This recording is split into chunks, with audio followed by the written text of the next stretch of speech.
Hello tout le monde, bienvenue pour cette nouvelle vidéo.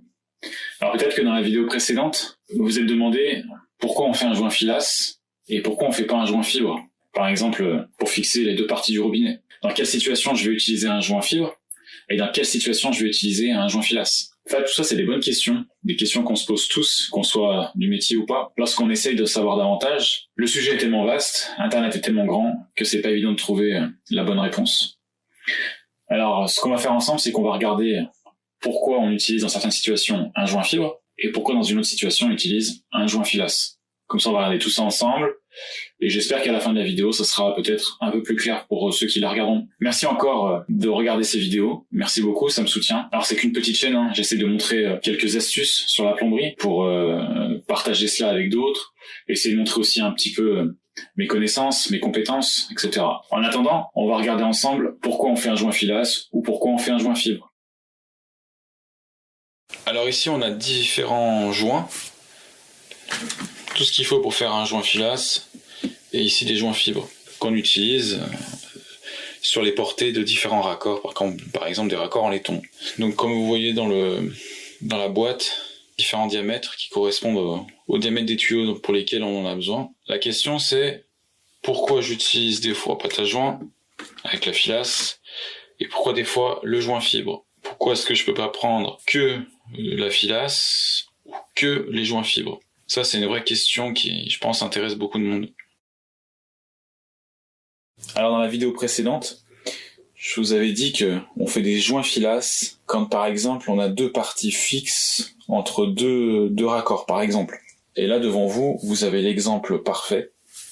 C'est un T, donc un T en laiton, en 3/4, sur lequel il y a des mamelons mâle-mâle aussi en 3/4. Parce qu'à la base, c'est un T 3 sorties femelles, sur lequel est vissé 3 mamelons mâle-mâle, pour faire en fait un T mâle-mâle. Alors là, c'est un exemple tiré d'un de mes CAP blancs, mais qui illustre très bien la chose. Donc, ce que vous voyez ici, c'est le T avec la filasse.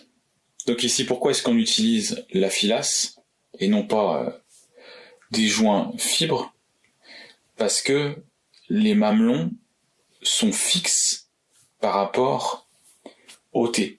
Alors ici, pourquoi est-ce qu'on utilise un joint filasse sur le T avec les mamelons en mâle-mâle? Parce que les mamelons et le T sont fixes. Une fois qu'ils sont serrés, ils ne bougent plus. Donc là, la filasse, c'est l'exemple parfait, ça va très très bien dans cette situation, l'étanchéité sera nickel, et vous aurez pas de problème pendant des années. Par contre, après, vous voyez, il y a des écrous libres sur des collets battus, et là, par contre, on fait pas de joint filasse sur cette partie-là.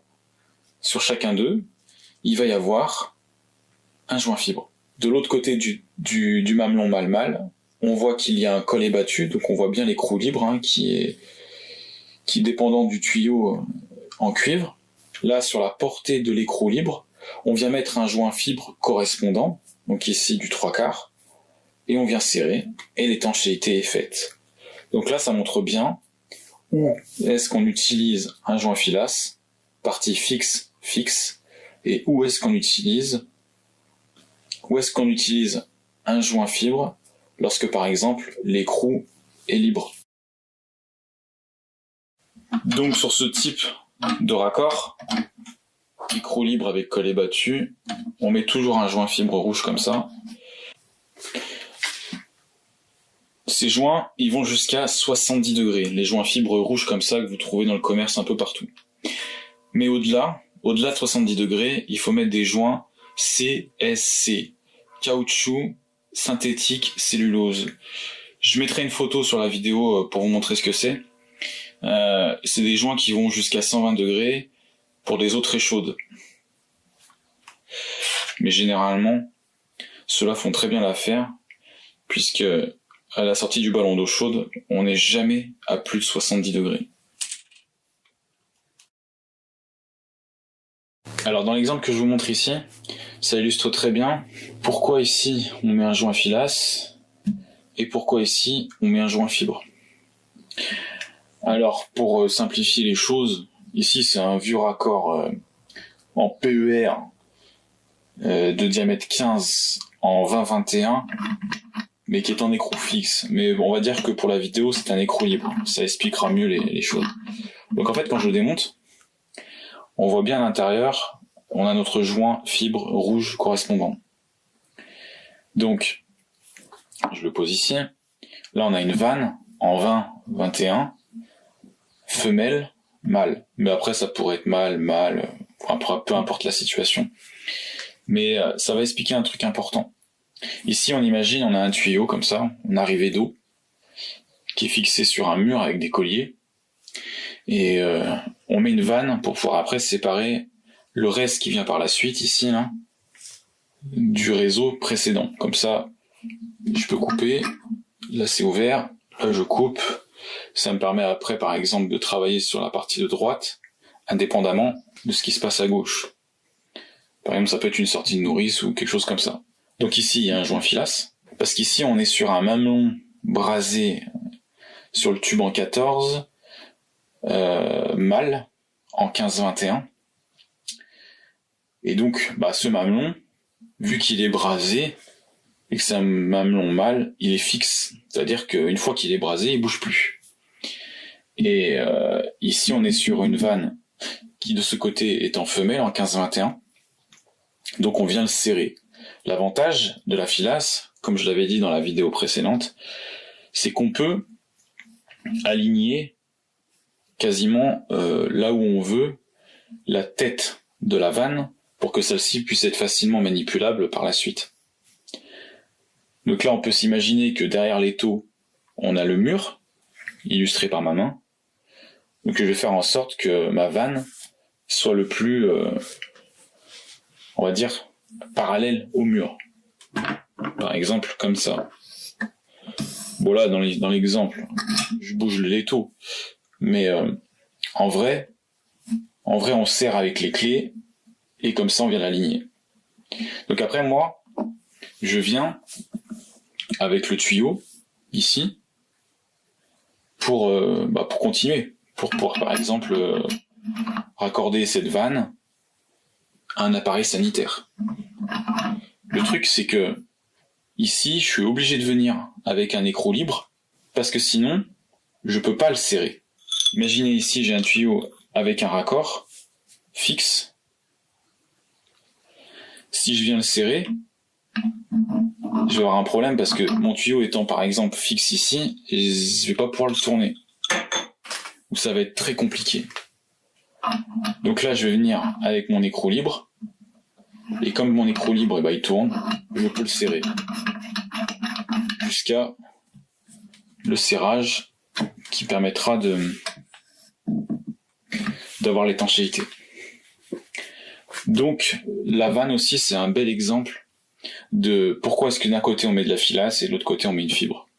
Un autre exemple, quelque chose qu'on fait jamais parce que ça n'a pas vraiment d'utilité, mais ça montrera bien qu'au niveau par exemple alignement ça va être très compliqué. Là admettons, on reprend notre exemple précédent, j'ai ma vanne qui est fixée sur mon raccord 15-21 avec un joint filasse. Maintenant je vais prendre une autre vanne, c'est exactement la même. Précédemment, j'ai mis un joint fibre ici. Donc là, on voit bien que c'est possible parce que on a bien une portée ici à l'intérieur. Donc là, je mets mon joint fibre, tac. Mon joint fibre étant présent, c'est good. Donc je vais commencer à présenter je vais la présenter. Tac. Donc là, le filetage ça commence à serrer.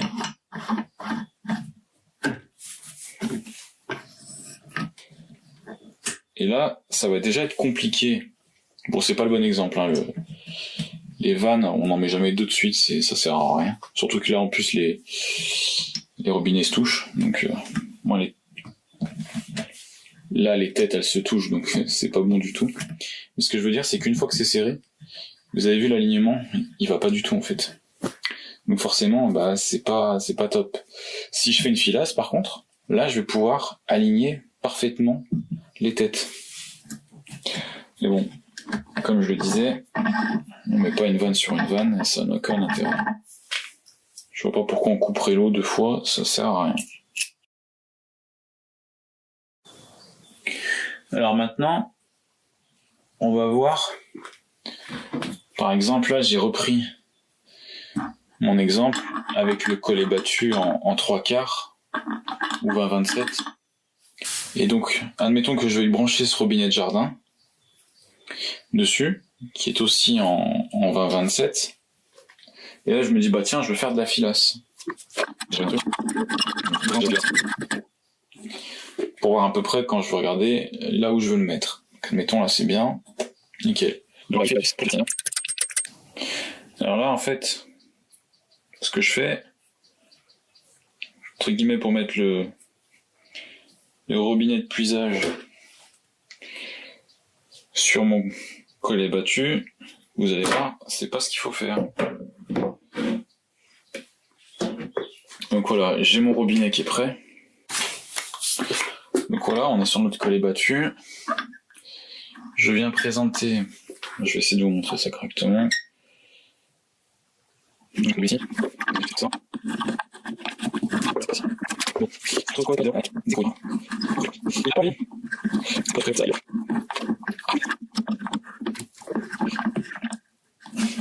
Voilà, les quelques filets sont pris.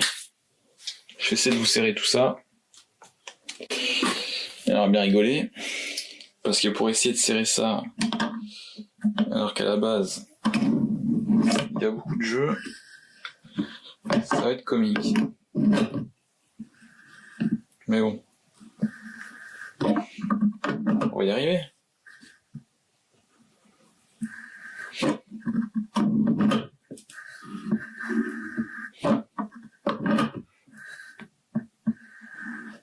Donc là, on va essayer de serrer au max. Si mon étau veut bien. S'il y a un truc qu'il faut que je rachète, c'est un étau. Parce que alors celui-là, c'est vraiment de la daube. Bon là, j'ai peut-être un peu trop exagéré, mais voilà un peu le problème qu'on va rencontrer. C'est que comme l'écrou est libre, il faudrait vraiment mettre très peu de filasse pour que ça fonctionne. Et il va y avoir un autre problème. C'est que, admettons que là, on arrive à bien serrer correctement, sans l'abîmer comme moi, là. Bah, en fait, vous allez avoir une étanchéité entre l'écrou qui est là et le filetage du robinet. Mais vu que là, en fait, c'est prévu pour tourner, il n'y a pas d'étanchéité ici, derrière, au niveau de la portée, là, ou derrière l'écrou. Donc, dès que vous allez avoir l'eau qui va arriver, bah, en fait, ça va pisser, quoi. Donc, là, techniquement, la filasse, c'est pas possible. Ici, on met un joint fibre. C'est plus simple, c'est plus rapide, et c'est étanche. Donc, je vous ai montré où est-ce qu'on fait un joint filasse, où est-ce qu'on fait un joint fibre. Donc, pour rappel, on fait un joint filasse, partie fixe, et on fait un joint fibre quand c'est une partie fixe, libre, comme par exemple un écrou de collet battu qu'on vient visser. Voilà, j'espère que cette vidéo vous aura plu, qu'elle vous aura permis de comprendre un peu mieux la différence entre les deux et dans quel cas on les utilise. On a vu aussi que faire un joint filasse sur un écrou libre avec une partie fixe. On a vu aussi que faire un joint filasse lorsque d'un côté on a un écrou libre, d'un collet battu par exemple, et de l'autre un robinet de puisage, ça peut pas fonctionner même si on fait le joint filasse correctement. On aura une fuite puisque l'écrou est libre et il n'y a pas de joint sur la portée à l'arrière. Et donc ça, c'est pour ça qu'à cet endroit-là, on utilise un joint fibre. Merci en tout cas d'avoir regardé cette vidéo. N'hésitez pas à vous abonner, à liker, à mettre des petits commentaires. Alors bien entendu, chaque plombier a un petit peu sa façon de faire. Il y a les grandes lignes, mais après en réalité on adapte tous un petit peu. Donc il est possible que ce que vous avez vu dans cette vidéo vous soyez pas totalement d'accord, mais c'est pas grave, hein. Utilisez l'espace commentaire, vous pouvez ainsi donner votre point de vue. Comme je vous ai dit, c'est une petite chaîne, je passe bientôt mon CAPI, j'ai pas encore une grande expérience dans ce domaine, mais j'essaie de partager ce que j'ai déjà appris pour qu'ainsi puisse en faire profiter d'autres. Merci beaucoup, et puis on se voit à une prochaine vidéo.